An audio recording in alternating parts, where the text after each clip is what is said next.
ये पहला ऐसे केस है जिसमें मतलब पुलिस के द्वारा स्व मोटो से एसपी मैडम को जानकारी मिलने पर अपने जो सीएसपी वैशाली जैन मैडम है उनको जांच के लिए आवेदन को दिया था। मैडम के द्वारा बसंतपुर थाना प्रभारी एमन साहू के साथ जा करके ज्वाइंट टीम बना करके रेड की थी मैडम, और जा करके वहाँ पर कार्रवाई किए थे। और घटनास्थल से लगभग 7 एंड्राइड फ़ोन का जो यूज़ होता था उन लोग केवल फ़ोटो को भेजने के लिए करते थे, और 14 नग की पैड फ़ोन जो अपना नोकिया का जो रहता था मैनुअल वाला, जिसमें कोई व्हाट्सअप नहीं चलता था, उसमें केवल उन लोग लड़के लोगों से कस्टमर से बात करने के लिए यूज़ करते थे।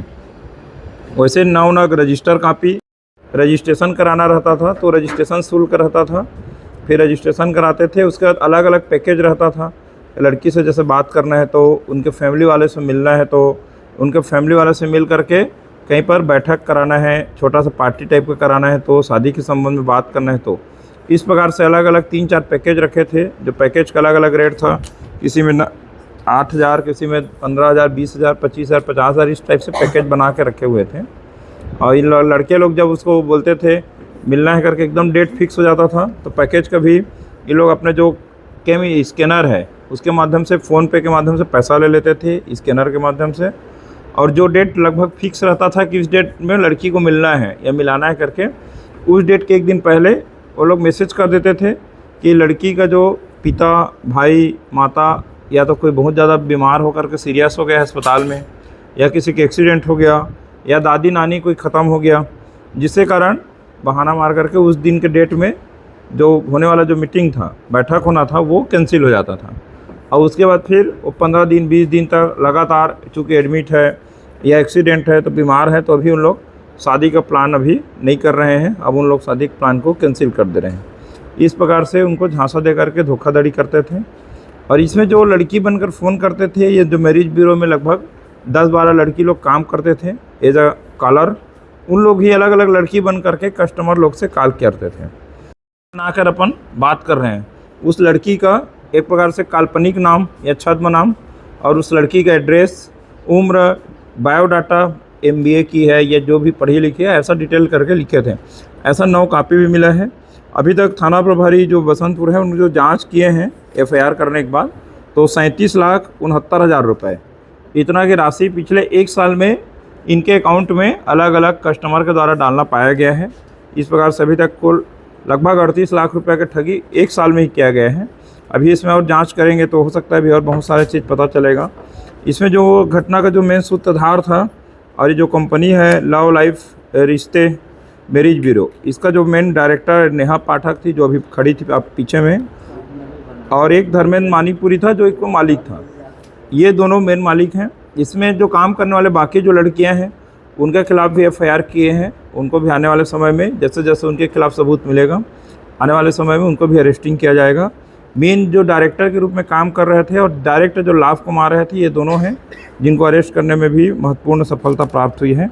इस प्रकार से ये नांदगांव की पहली कार्रवाई है जिसमें पुलिस ने अपने से स्व मोटो एक मात्र जो सूचना है उसके आधार पर बिना किसी प्रार्थी के अपने से रेड करके, कार्रवाई करके, जांच करके FIR किए हैं। और इसमें ऐसे कोई पीड़ित नहीं था जो हमको आकर के पुलिस को ये बताए कि सर मैं 50,000 दिया हूँ या 10,000 दिया हूँ, मेरे से धोखाधड़ी हो गया, ठगी हो गया, मैं धोखाधड़ी का शिकार हो गया, ऐसे प्रार्थी कोई मिला नहीं था।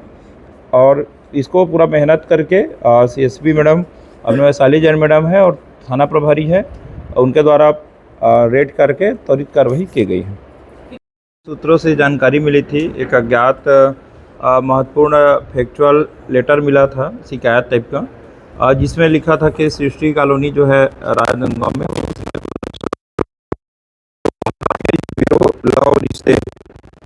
लव लाइफ रिश्ते मैरिज ब्यूरो के नाम से संचालित किया जा रहा है, जहां लड़के लोगों को, पुरुष लोगों को शादी के नाम पर नंबर दिया जा रहा है जस्ट डायल के नाम से। जस्ट डायल में नंबर पर कॉल करने पर उन लोग रिसीव करते हैं। फ़ोन रिसीव करने के बाद जो लड़के अपना उम्र, क्वालिफ़िकेशन बताता है और उसको किस टाइप से लड़की चाहिए उसकी जानकारी देता है, उसके पैरेलल लड़की का नाम, फ़ोटो और उस लड़के के आसपास का मिलता जुलता एड्रेस का नंबर तैयार करके, फ़ोटो तैयार करके नेट के माध्यम से या गूगल के माध्यम से फ़ोटो अच्छा सुंदर लड़कियों का फ़ोटो निकाल करके उनको भेज देते हैं कि ये तो आपका एड्रेस है और ये लड़की का फ़ोटो, ये नाम है। अब यदि उसको लड़के को पसंद आ जाता था तो वो फिर देखे कौन कितने दिन से काम कर रहे थे, किसको कितना तनख्वाह मिला है, कौन कितना रुपए तनख्वाह में काम कर रहे थे, कौन काल में काम करते थे, कौन ऑफिस बॉय के रूप में काम करते थे, तो उसका भी अपन आइडेंटिफाई कर रहे हैं कि सबकी भूमिका क्या है। जैसे जैसे भूमिका अपराध में संलिप्तता होना पाया जाएगा उनको भी आरोपी बना के उनको भी अरेस्ट करेंगे। सर शहर में एक ही जगह चल रहा है कि और भी जगह? अभी तक के जो जानकारी है अपने जिला में तो एक ही जगह चल रहा है।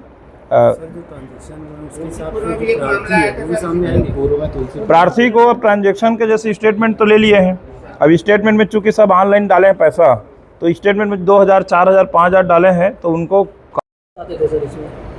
केवल युवक को फंसाते थे। युवती लोग को फंसाने का कोई साक्ष्य नहीं मिला है। युवती लोग से कोई कॉल नहीं करते थे, केवल जो लड़के थे, पुरुष थे, उन्हीं लोग को करते थे। अलग अलग फ़ोन से बात करके उनको उस लड़की के नाम पे, जिस लड़की का आईडी दिया जाता था, वो बन के कंटिन्यू। निश्चित रूप से इसमें जो प्रार्थी हैं, जो धोखाधड़ी के शिकार हुए हैं, उनको बुलाकर कथन लेंगे और गवाह और पीड़ित के रूप में उनका नाम को शामिल करेंगे। सर उनके ऊपर कोई पहले से ठगी का मामला तो नहीं था? पहले से और कोई ठगी का मामला इनके ऊपर? अभी तक के जानकारी में तो ऐसा नहीं है।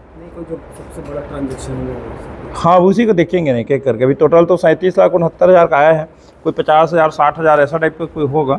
अभी तक जो अपन देखें तो मैक्सिमम ट्रांजेक्शन इसमें आउट ऑफ स्टेट भी दिख रहे हैं।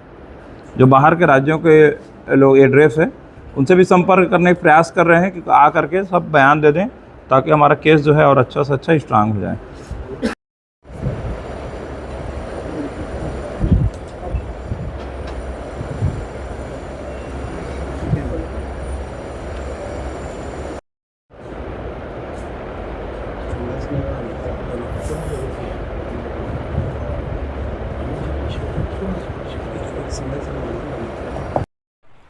राजनांदगांव पुलिस को पिछले 2 साल से सृष्टि कॉलोनी अंतर्गत संचालित लव लाइक रिश्ते मैरिज ब्यूरो के नाम से एक कंपनी है, जो कि शादी कराने के नाम पर झांसा दे करके लोगों से पैसा वसूली करने का काम कर रहे थे। इसके संबंध में आदरणीय एसपी मैडम को विश्वसनीय सूत्रों से महत्वपूर्ण सूचना मिली थी, जिसको तस्दीक करके कार्रवाई करने के लिए CSP वैशाली जैन मैडम को उनके द्वारा निर्देशित किया गया था। वैशाली जैन मैडम के द्वारा थाना प्रभारी बसंतपुर एवं सहू के साथ ज्वाइंट टीम बना करके जो स्पॉट था उसको आकस्मिक रूप से रेड किया गया। रेड करने पर वहाँ पर बहुत सारे मोबाइल और लगभग 10-12 संख्या में लड़कियों के द्वारा उपस्थिति मिली, जिसको लगातार पूछताछ करके कथन लेने पर इसमें प्रथम दृष्टया उनके द्वारा लड़कियों द्वारा कॉल करते हुए जस्ट डायल के नाम से मोबाइल नंबर को प्रसार करके लोगों को शादी कराने के नाम पर झांसा देकर अलग अलग रकम वसूली करना अवैध रूप से पाया गया।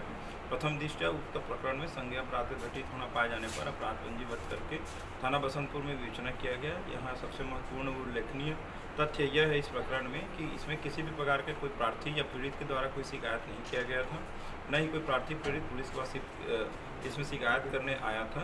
इसमें स्वतः संज्ञान लेते हुए एसपी मैडम के निर्देश पर अपराध पंजीबद्ध करके विवेचना किया गया। अब प्रकरण के जो 2 मुख्य आरोपी हैं धर्मेंद्र मानिकपुरी और नेहा पाठक, उनको विधिवत गिरफ्तार किया गया है।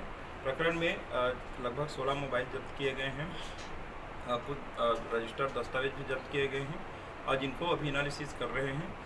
इसमें जो लड़कियां काम कर रही थी उनकी भूमिका और उनके जो अपराध में संलिप्तता है उसके संबंध में भी विवेचना कर रहे हैं। आगे जिनके विरुद्ध में अपराध घटित करना पाया जाएगा उनको सभी के विरुद्ध आपराधिक प्रकरण में सम्मिलित करते हुए आगे गिरफ्तारी करके आगे विधि सम्मत कार्रवाई की जाएगी। अभी तक की जांच में ऐसा कोई मामला सामने आया कि राजनांदगांव के अलावा छत्तीसगढ़ या इसके बाहर कोई स्टेट में इनका जो है पता करने पर एक दुर्ग का एड्रेस मिला था, लेकिन दुर्ग पुलिस को बताने पर वहाँ जाकर रेड करने पर वहाँ पता करने पर ऐसा कोई इनका संचालन होना नहीं पाया गया ऑफिस का। इसके अलावा अभी नांदगांव में ही अभी मिला है और कहीं छत्तीसगढ़ के भीतर ऐसा कोई अभी ऑफिस इनका मिला नहीं है। सर कितने लाख अभी जो 1 साल का इनका जो अकाउंट का स्टेटमेंट है उसको लेकर अवलोकन करने पर टोटल लगभग 37,69,000 रुपये इनको 1 साल में अकाउंट में आना पाया गया है। और इनको अभी तो जो जांच में पिछले 2 साल से चलना पाया गया है, आगे इसमें और विवेचना भी कर रहे हैं। आपराधिक रिकॉर्ड इन दोनों का कोई अभी तक तो इनका कोई आपराधिक रिकॉर्ड नहीं है, ये पहला अपराध है। और चूँकि तो धर्मेंद्र मानिकपुरी है वो कवर्धा जिला का रहने वाला है, तो कवर्धा जिला से भी इनका आपराधिक रिकॉर्ड मंगाया जा रहा है। यदि वहाँ होगा तो हो सकता है उसमें और रेड किया जाएगा। सर ये ऑफिस जो बनाए थे खुद की थी या रेंट की थी? ऑफिस इनके द्वारा किराया में लेकर के संचालित किया जा रहा था।